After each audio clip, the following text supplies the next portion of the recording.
Ang programang ito ay rated SPG. Striktong patnubay at gabay ng magulang ang kailangan. Maaaring may masiselang tema, lengguwahe, karahasan, sexual, horror o droga na hindi angkop sa mga bata.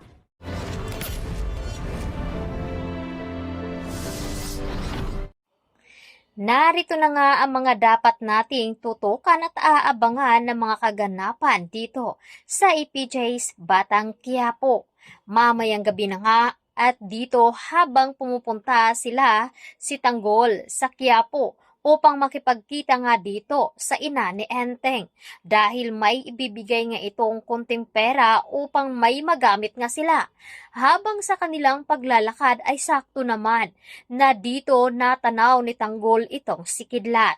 At dito na nga hinabol nila ni Tanggol at ng kanyang grupo. At ipinapaamin nga kung saan nga daw dinala ang kanyang ama na si Ramon. Wala na nga pinagpipilian pa itong si Kidlat dahil iniisip nga nito ang kanyang kaligtasan. Kapalit nga daw ng kanyang kalayaan. Nagsalita ito kung saan nga daw dinala ni Lucio ang kanyang ama na si Ramon Montenegro. At dito na nga sinabi ni Kidlat kung saan nga daw nila matatagpuan si Ramon. Nagmamakaawa nga ito na huwag siyang tapusin at tumupad nga ito sa kanilang napag-usapan.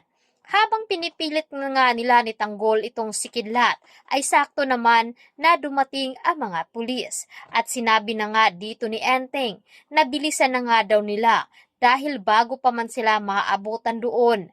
Kaya dito na nga, nagdadalawang isip si Tanggol kung tatapusin na nga ba niya si Kidlat or isasama nila ito upang maituro nga nila at magamit nila si Kidlat upang maitakas at mailigtas ang kanyang ama.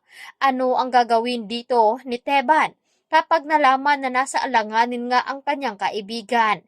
Dito na nga ba makipagtulungan si Teban kila Tanggol or tuluyan na nga ang tatapusin ni Tanggol si Kidlat? Kaya tutukan natin ito mamayang gabi dito sa EPJ's Batang Quiapo. Maraming salamat sa inyong pakikinig at panonood.